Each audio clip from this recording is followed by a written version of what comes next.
Just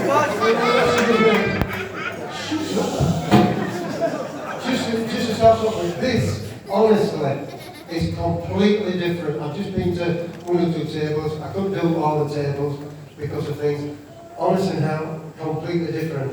As you have been singing, Ronnie Hilton was singing those records, but in the background was us lads. And honestly, to be fair, unless I've sat on your table, you won't know how I feel about that now. The Leeds United team that I played with, when you do something like that, everybody's singing. All my thoughts now are with the guys that we've lost. I'm not trying to be funny or whatever it is. Very, very difficult to take that, simply because we were such a team together, it was untrue. From 14 of us in that squad, there's only 6 of us left, which is a nightmare. You got so close to one another, especially for me, Norman Hunter, who passed away a couple of years ago, because he's the first guy that I actually saw down at Ellen Road when I was 16 and a half, and we kind of clicked then. So when somebody leaves you like that, it's absolutely incredible. But listening to you singing that was incredible for me, because all I thought about then was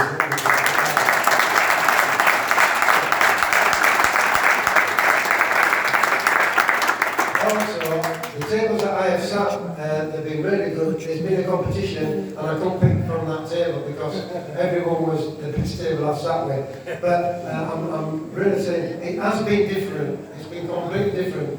When I do the job at Ellen Road or whatever, and I sit at a table, everybody now wants information. They all want, oh, this is going to happen, what's happening there, what about this, what about that. Sitting at these tables, I could sit here all day because it's a different situation. It's more relaxed. I'm not saying this to be kind or think, oh, what a good lad he is. I don't do that. But we will kind of sit here, you talk about different things. I've had certain people wanting to dance with me. Whatever, but she said she couldn't tap. Then I've been on to musicals or whatever. But it's something that some of the guys can't do and some can do. That means sat down at a table and just look at somebody and talk to them, because you have a clue what you're going to say when you go to the table. This has been completely different. A little bit like I mentioned the tables, Australia, laid back a bit like that. Spain, well, they're really laid back. But here, it's absolutely been a privilege to open the exhibition, number one. To sit at tables, I just wish I was here a lot longer, because you're rushing there, because you'd like to sit at every table. I've got some questions to answer. I will be quite truthful, depending what they are. And thank you very much for inviting me, first of all. Right, that is the first thing. But the acceptance that I've had, again, is brilliant. It's been absolutely unbelievable. Thank you.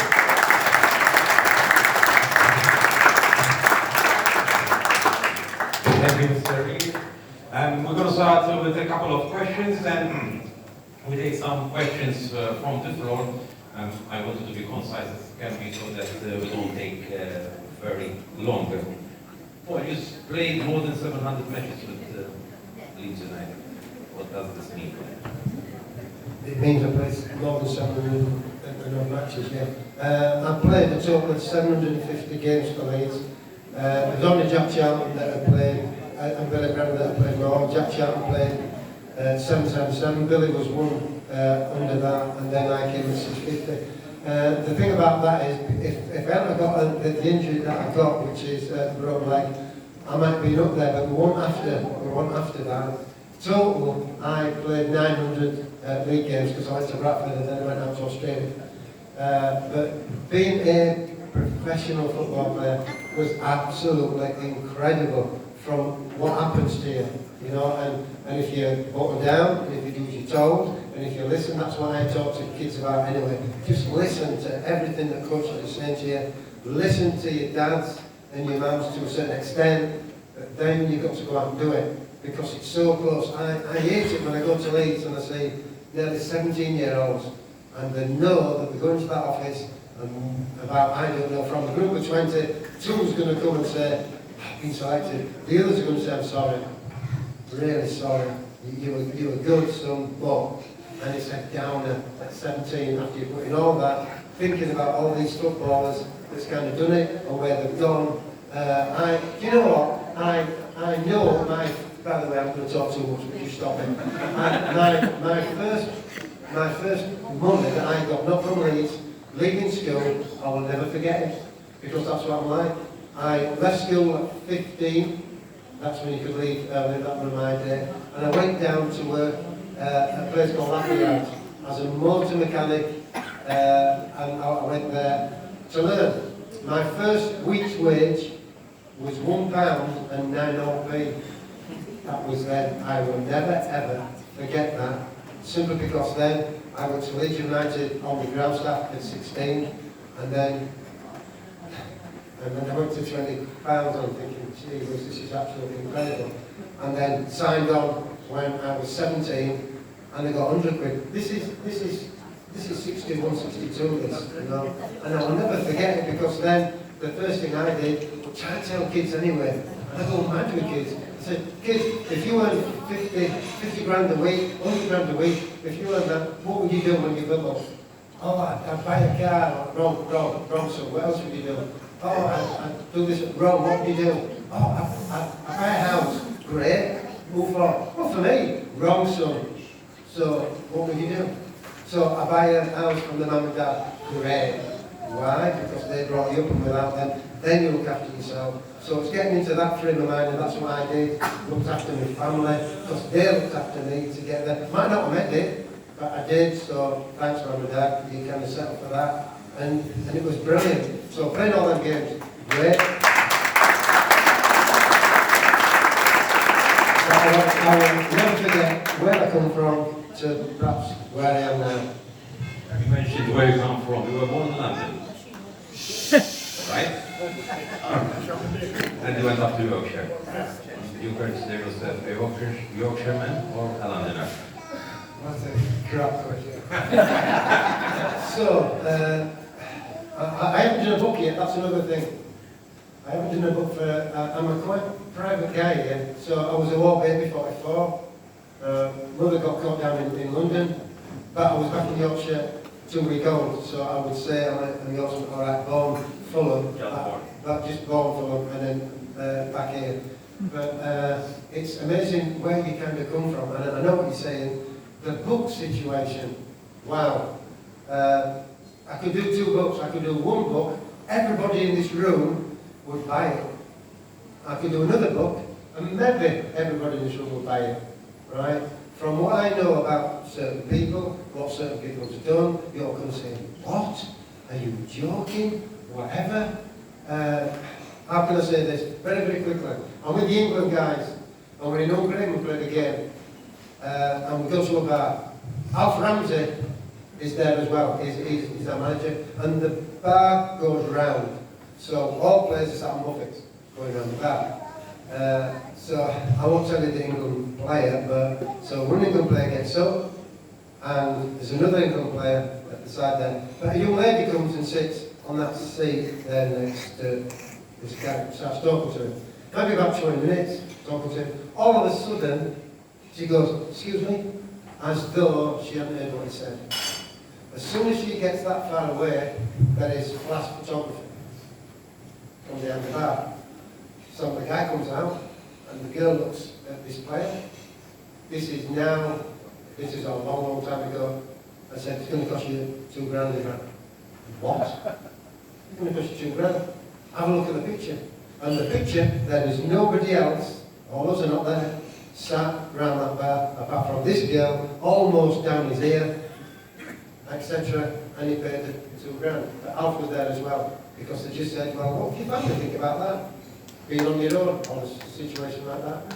So there's certain things that I could put in there, you'll think, no, but it's so easy to be set up, and you just really don't know it. You've got to be careful, but I mean, the way that Chris has gone around every lady and kissed them, he could be in jail now.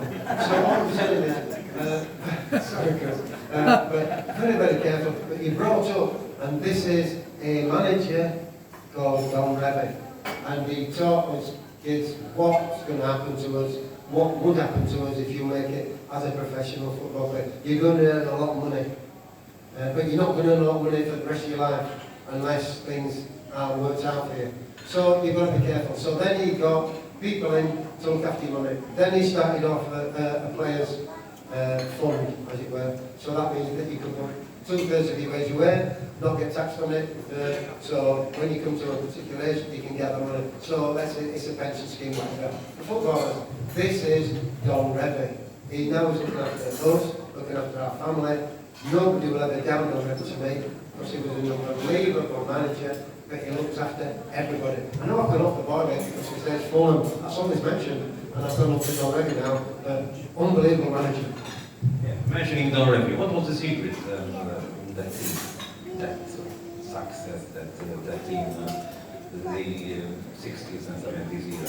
Yeah, that table can answer this because I've kind of been through that. So the difference was, again, I've got to mention Don Revy, because as you can imagine all this, so Billy Gramner came in as a kid, nothing whatsoever, didn't cost Leeds anything whatsoever. Jack Charlton didn't cost Leeds anything whatsoever. Eddie Gray, nothing. Pete Lorimer, nothing. Norman Hunter, nothing. Gary Strait, nothing. Paul Reaney, nothing. Paul Maidley, nothing. You're nearly there, aren't you?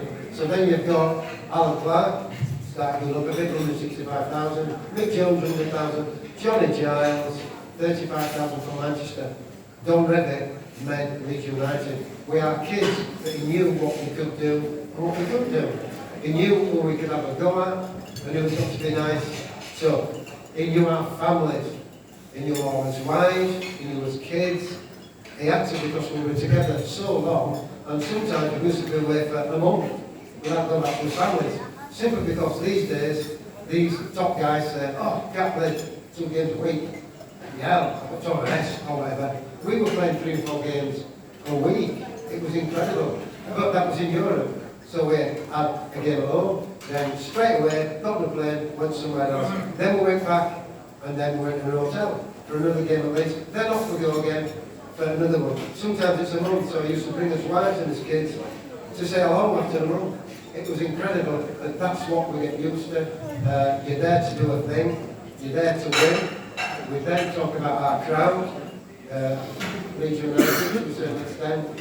What a crowd we have now. This is today. Can you imagine then in our day? They was absolutely unbelievable. And singing like you sang now was great. You used to stop in the street and start singing. It was like that. But they didn't used to bother you. All right, they might ask for an odd autograph, but you knew who you were. They left us alone. They went mad at Leeds. And it really, really builds you up. We got so much stick away from home, it was untrue. I'm talking about stick. Not nice things said to you, and it went over there. Simply because they give you stick, because they respected you, and their team was just being beaten. So their crowd gives you stick. Not really bothered. Then you got home to Leeds, and it was all worthwhile. So that's how, again, we got brought up. You could say most things to me that go over my head. Anything to do with my family, we're struggling a bit there, but anything else, over my head, right? Great being a football player, hard work, doing it right, but respecting people is the main thing that Don Revy taught to us, because without you, it's not us. We only kick a ball about, you go, you pay your money, right? We just kick a ball out and perhaps take your money. As long as we win, that's great. If we lose, you should see us when we lose. We're talking about managers now, or whatever. You should see now as when we lose. We couldn't wait for the next game. We should go in the dressing room and look at one another and think, we have just got beat. Look at who it was. We have just got beat. And it was silent, it was dead. The manager didn't have anything to say to us. That's another thing. We used to comb his hair, go, we see him on Monday. Right? And it was us that kind of did it. The next game, we were powerful because we didn't want to get beat again. Another guy named George Best mentioned he was one of the best defenders he played against. Was it so difficult to beat Paul Reaney? Sometimes Paul Reaney was nasty, to be fair. George Best was an unbelievable player. A friend, I don't know about friend or acquaintance, but I respected the guy and I got great respect back. Very, very difficult to control. Really difficult because he could do most things. Didn't like physical contact. I've been at the table. saying certain things. Never used to go over the top to a player. That could finish his career. Never did that. I wouldn't mind hurting a player. I got hurt, wouldn't mind hurting a player. I would pick him up. I might say sorry, I didn't mean it, but I would kind of pick him up and then do it again. But just really to annoy him. But Pesty was an incredible player. Is that I can't really say what's at the table now because we've got kids in there, but there was a situation where it was so sick of me down at these. We were 2 up against Manchester. Came to half time, we had communal toilets in them days, and whatever Don really says, you did. And he said to me, go to the toilet. And I said, I'm all right, Gaffer, just go to the toilet. And he knew that Pesty was in the cubicle, and I went into his cubicle, etc. Wasn't happy about that. And just annoying. 20 minutes into the second half, and I'm stood behind Pesty again, wherever he's going, and he turns around, and he lets fly, and he punches me. He didn't actually do it full on, he just glanced aside. Today you go down and roll about, that's what they do for half an hour. Our day, you were not allowed to go to ground as a Leeds United player unless you were, you was not allowed to go. So I stood, some of the crowd saw it, the referee never saw it, but no one else saw it. And you protect one another. So came straight across, changed positions, Paul, because he knew I wasn't happy. So changed positions. As I'm going away, he kind of swore at Pesty. And they said, you've got me for 5 minutes now. So he was now protecting me, just in case I did anything that wrong. Just before I give you back, talking about that, we had a coach called Les Cocker, don't know if you know Les. And one day somebody got a knock, this is honestly true, somebody got a knock, we stayed down. So Les gets his bucket, that's all we had, a bucket and a sponge, runs all the way around, gets to the player virtually, and the player gets up. So Les kicked him, our player. And he said, don't be running round there when there's nothing wrong with you. And then, slipped. So he never slipped. He kicked him because he was annoyed. You don't go to ground. And that's how we were brought up. Well, life is all about ups and downs. That's what we've all seen also, marching on together. And you have your ups and downs. Maybe apart from the ups, but there were the downs also, like losing the European finals against Milan, against Bayern Munich. Downs, can I say downs off the park? Downs off the park first. I'm a family man, 2 kids, 7 grandkids. Love them to bits until it gets to Christmas and they cost you a bloody fortune. Downs is, I had a place in Spain. I got that from my testimony money. You get a testimony after 10 years, bought it in Spain after 20 years. And 1 year I went out there, 91. Went out there. Everything that I own is my wife's, naturally, and my kids. So everything I've got to own, anything that you're going to buy here that I have got is my kids. And I got back and had to go back 2 days early because I'd just been burgled. So they had just burgled 13 medals that I had. And now people say, did it upset you? And the thing that upset me most was they're not my medals. My kids' medals that somebody has actually got. So that was the downer of downs off the back. All right, I got to the FA and said, can I get 1 or 2 medals back or whatever? And they got me 2 or 3 medals back that they charged me for it because they didn't like these United players anyway. But there you go. But when we're talking about on the back, when you get beat, I've just mentioned what we're like. When you get cheated, that is a different thing completely. And on 2 games we were cheated.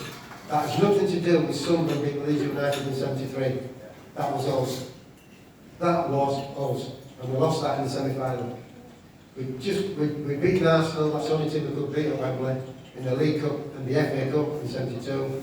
This is 73. In the semi-final we had Wolverhampton Wanderers, Arsenal and Sunderland. After the game we beat Wolves, looked up at the scoreboard, and Sunderland's beaten Arsenal. It's ours. We wanted Arsenal. And it's ours, did us. It's ours. We went into that game, favourites, etc. They went into that game with underdogs have said this. Sometimes underdogs win. That was us.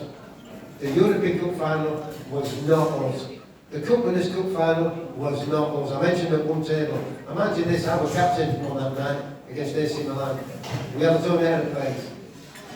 So we flew in, it was Salonika. We flew in, right? We got told that they were circling with the Italians. So we said, well, let's stand guys, let's see, are they in tracksuits, are they in suits, what they're like. And the first guy off their aeroplane was the referee. And we said, we're in trouble, yeah, whatever. Anyway, the game went on, and we found out that the referee had been bribed, and the referee got banned from live. We never got another game.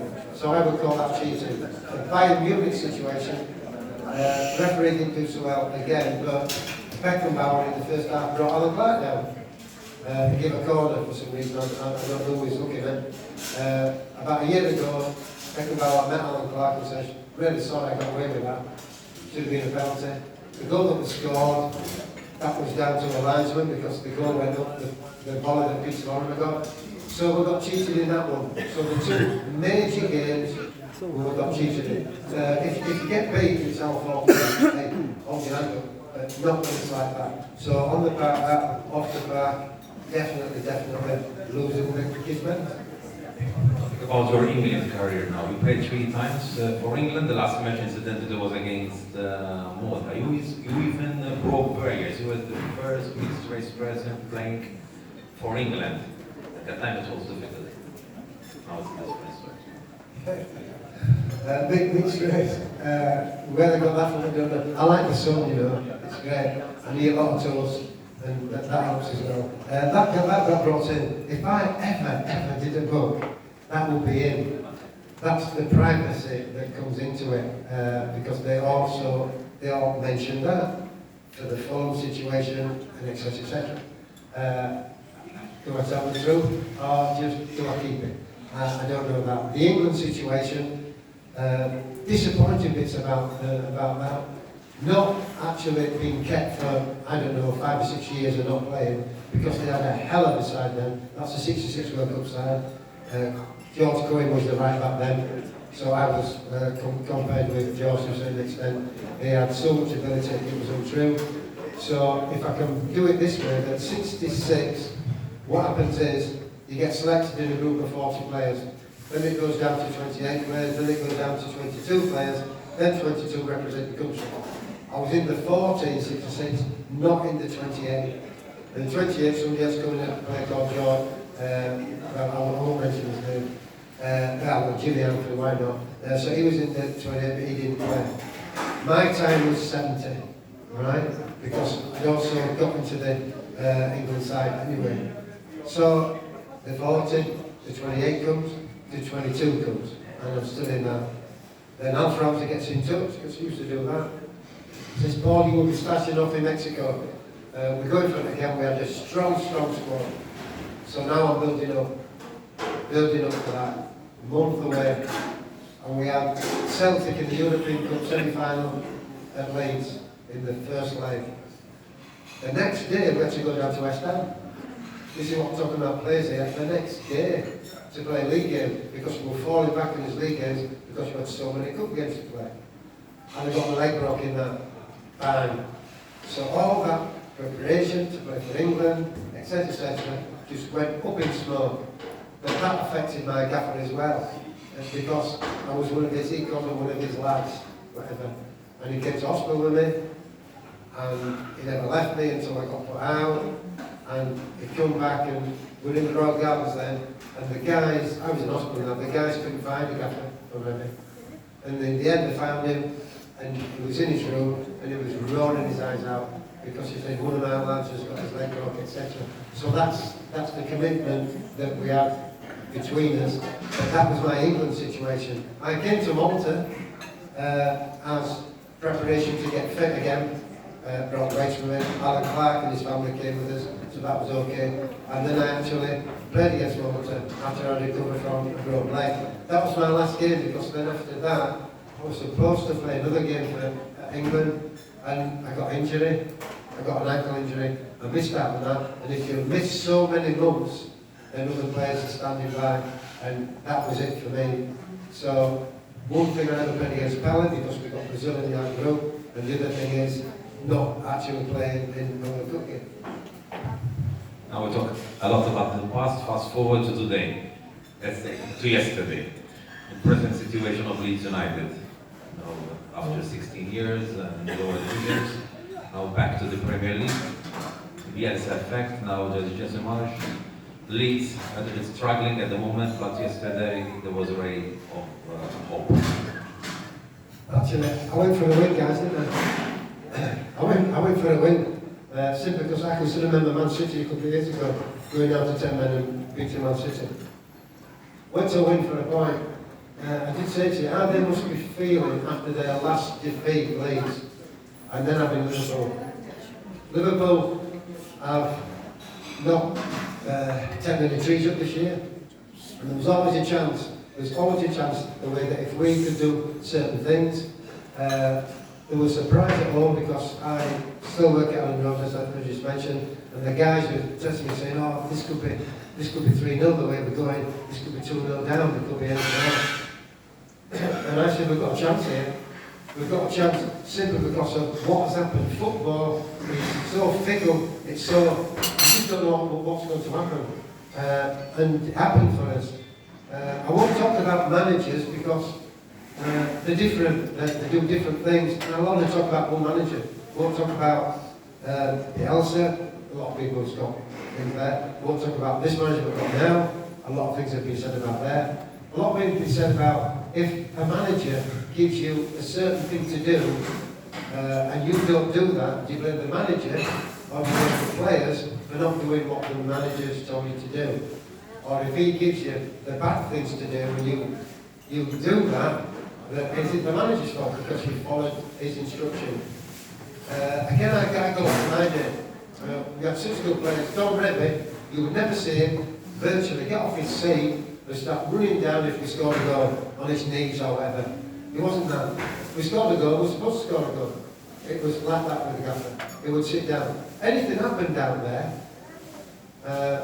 but our manager now wrote something on a piece of paper, called the player over and give it to him to sort out what was happening. A piece of paper in a Premiership game saying do that, go there and go there and go there. We're talking about players there. In my particular day, we had 2 players in midfield, Billy Graham and Johnny Giles. Anything happened there, they would change it, the gaffer would change it because we've been run, and we'd change it. Do play back form, do play a swivel, whatever, this is not working, we'll do that. And they will change it like that. Not kind of get a note and run around saying, I think you want it there. By the time you sort it out, it could be another 2 goals now. So the only thing is we're talking about players, and we're talking about managers. I won't talk about this today manager because I don't know him. I don't know what he's talking about the players. Certain players are not up to scratch only because they're not fit. So, and a couple of players, I won't mention players because you know the players, you must know the players' supporters. But when you can see the faces, you can see how they react, and they know they're not fit, and they're down. And you've got to bring those players back again. Because they are good players, the players I'm talking about now, you've got to bring them up. Now, the only problem we've got now is, have we got anybody in there to bring them up? In our day, you do. You have to get somebody to bring them up. I made a mistake. He would get me out with a mistake, then he'd give me hell, it's got me out of mistake. Today that might not happen, he's made a mistake, lose a goal, should have done that, so whatever. So that's the support bit. Sometimes if you're in a great side, it's easy playing, because you know what's going to happen, and you know the capabilities, what they're strong at, and what they're not strong at. I had a great right foot, left foot, not as good. I played 523 games, and Alf Ramsey, against the Germans, put me left back. What? Thanks, Alf. I could say Alf Ramsey, but I'm a right back and you go left back. Great on the cover, so long as not. This, I have to be a little bit careful because he's going on a week, so I'm playing him inside, so I can have a go at him that way. But that way against Germans, so it was alright, because we could play against the Germans. But that is in football, so I'm not going to give players stick, I won't give managers stick. I will only give one manager support that I knew and he knew us. Because honestly, you've never met a guy like what we had as a manager. It was untrue. Before I give it back, it was like this. I'm one of his lads. In our day, if you signed a 3-year contract, you went down to the last day and then you went in. Today you can't do that. Simply because you go down to Last Day and you say, no, you're free, the club loses a fortune on you. So, go down to Last Day, you go in to see him in the office. Okay, what do you want, Paul? 3-year contract and an X. Okay, sign that. And he's asking you to sign a blank piece of paper. This is a contract for 3 years. But you told him what you want. Sign as that. So you sign it. Numbers in next, blank piece of paper. Bill is in next, blank piece of paper. And honestly, I'm saying this, I'm not blowing up. You know, if you've asked him, he's asked you to sign that, you've got what you want. So that he goes to the directors. Okay, Paul is on that, no mention on that, guys rates on that, etc. And that's what it was like. It was unbelievable because he used to run the club. As Shankly at Liverpool, used to run Liverpool. That's it, it wasn't our day. Again, talking about being the club, we had a great performance against Notts Forest away, and we got a good win. So the gaffer said to us, already, okay guys, you can go in the Legends Bar, have a drink, on the coach at 6 o'clock because we're going back to Leeds. Okay, goes to the directors, guys, we're on the bus at 6 and we're going, okay, right. 6 o'clock comes, 2 directors missing, driver, get on your way. And left the 2 directors. Wow. So it comes to the board meeting, and I think it was Sam Ball, I'm not sure. Mr. Reaney, we had to get a taxi home or whatever, but quite expensive, and you left us. He said, just Mr. Bob, I said 6 o'clock and you weren't there. Anyway, next, that's Don Reaney. That was on, he kind of told you, they knew, and we all respected him for that. And so the directors, they weren't frightened of him, they was really wary of him because they knew what he could do. He had played football, he knew his job, as he was an England manager. So we've got a few minutes left now. Have we got a few minutes? A few minutes left, yeah. That's what they're telling me. Any questions from the floor, please? While you were playing,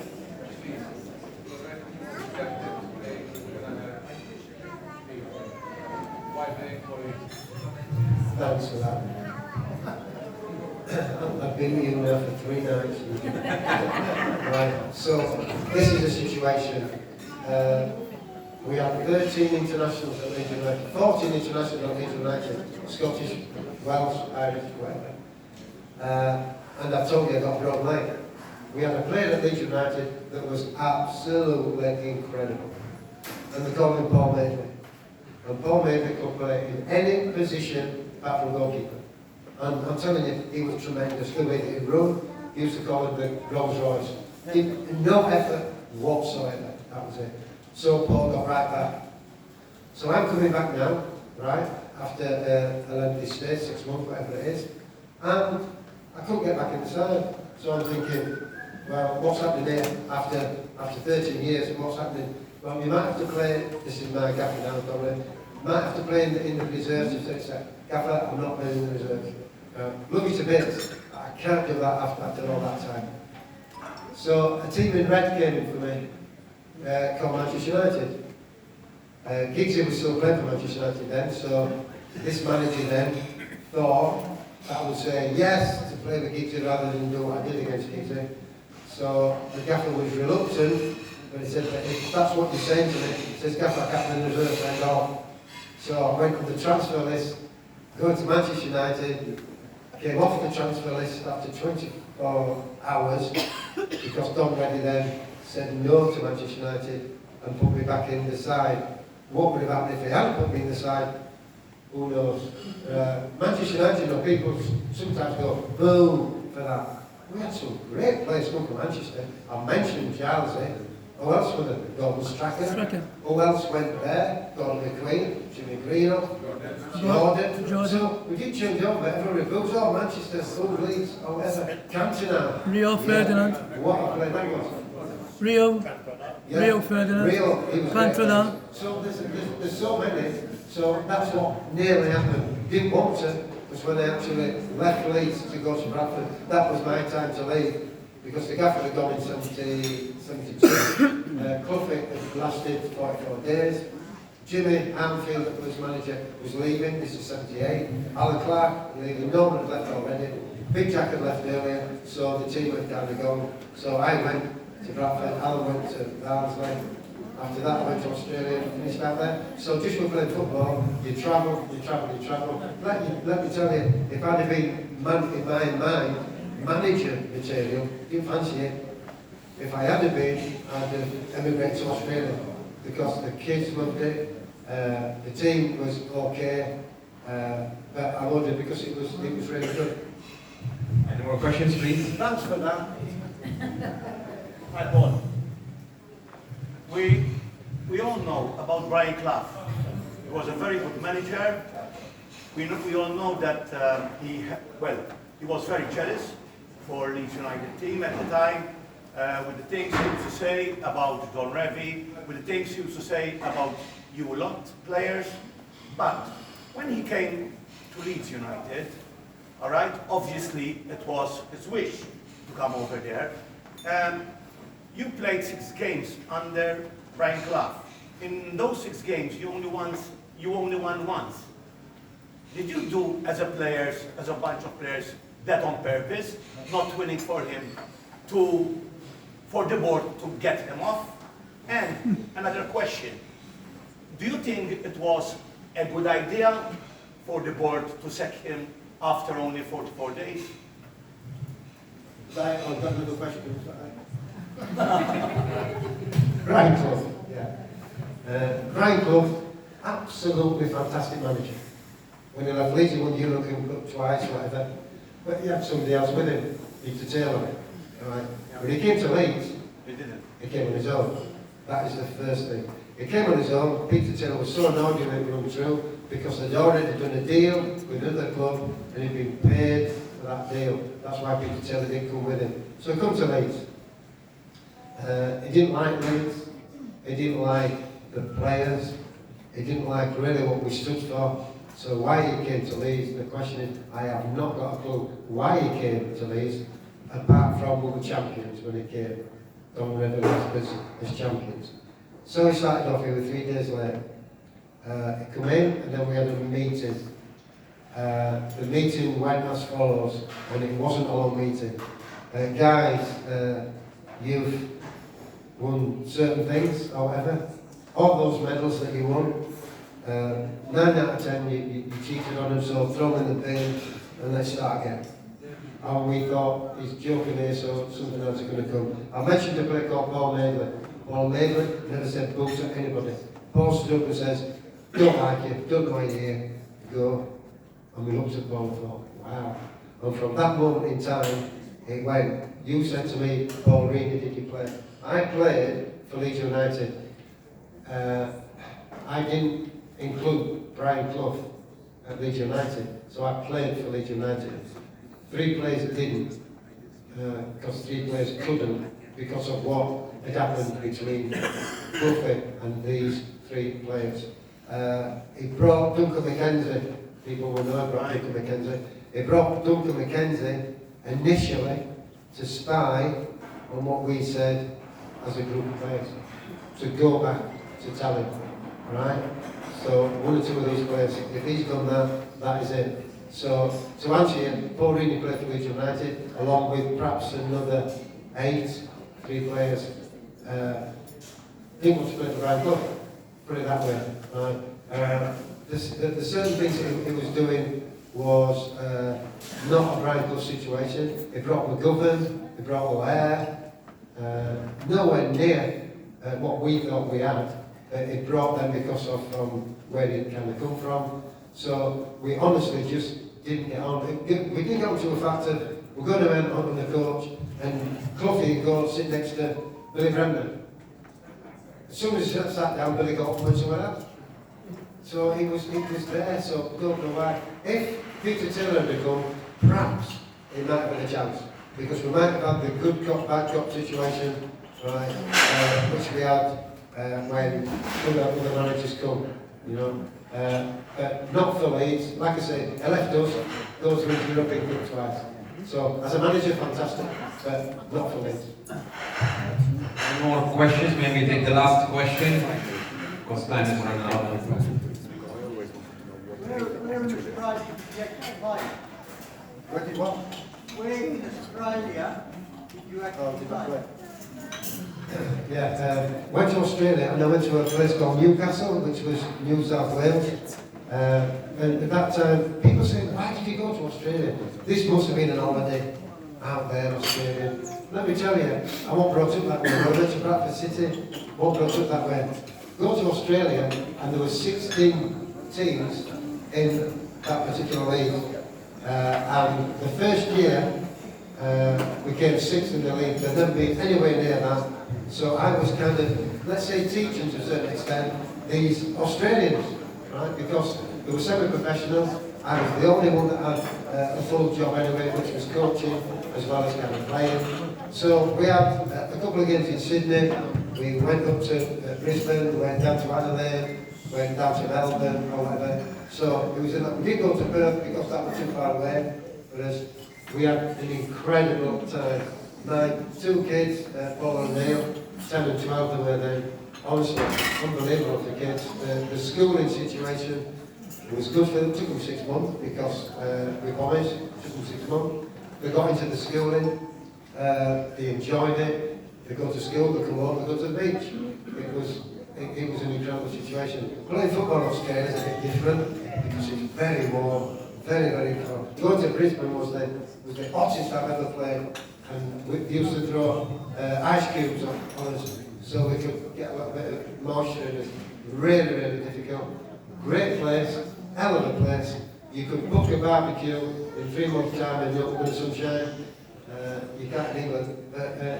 It was absolutely superb, and what a life for them. When we come back into England, my kids was a year ahead of the English kids in school. So it just shows you what they learn and what they do. Great time. I'm supposed to go back again. Year 24.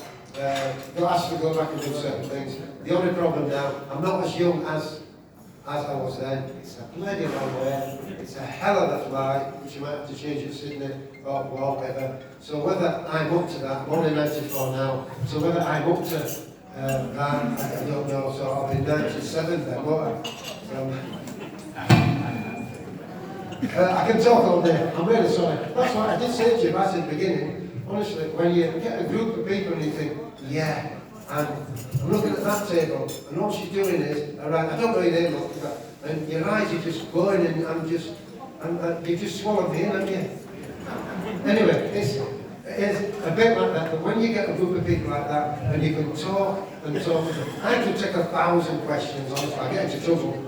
I can take 1,000 questions because when it's easy, or when you're not asking certain things like, well, how much did you learn? What a nightmare that is. How much money did you get? And all that kind of thing. Right, they earn a lot of money now. A lot more money than we earn. Let me tell you, that's what Don Reddy did.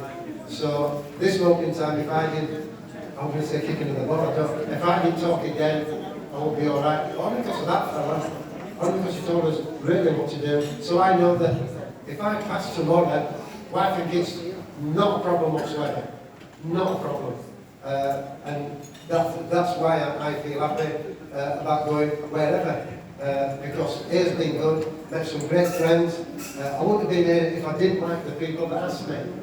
Seriously. I have said no to 1 or 2 things, not here. 1 or 2 people that have come across a bit abrupt. I won't be there, they haven't really said that. They've been really nice. 1 or 2 started to cry when I've been in interviews. A little bit, right? I never say I love you, I say I like you. Thank you very much for reading, for accepting this question of everyone here who attended. I would like to thank Tony, the President, special mention to Tony also, the Secretary, all the committee members, particular mention to Chris, who's our ambassador, and Isabel also. Now I would like Alan and Deborah here. I can't mention all the names, but everyone was involved in this great thing that we did. Tony, I would like you to give a small speech before we have a group program.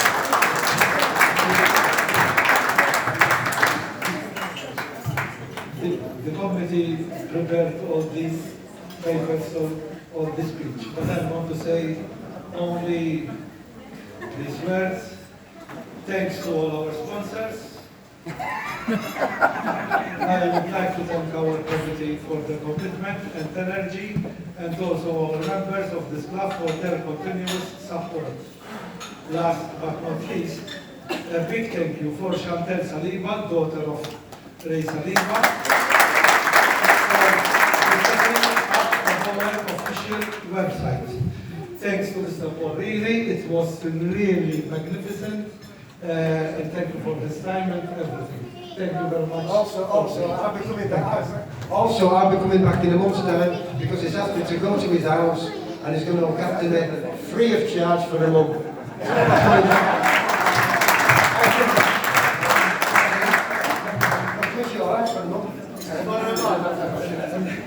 No problem. There will be many people waiting for you outside the door. Thank you for Chris Kassar, our ambassador. Special thank you for them. Thanks to everybody. Thank you. But it's also a pleasure meeting all Chris's wives and girlfriends. It's been unbelievable, Chris.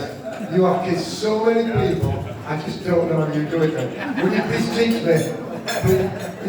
I don't know myself, Paul. Unbelievable, unbelievable.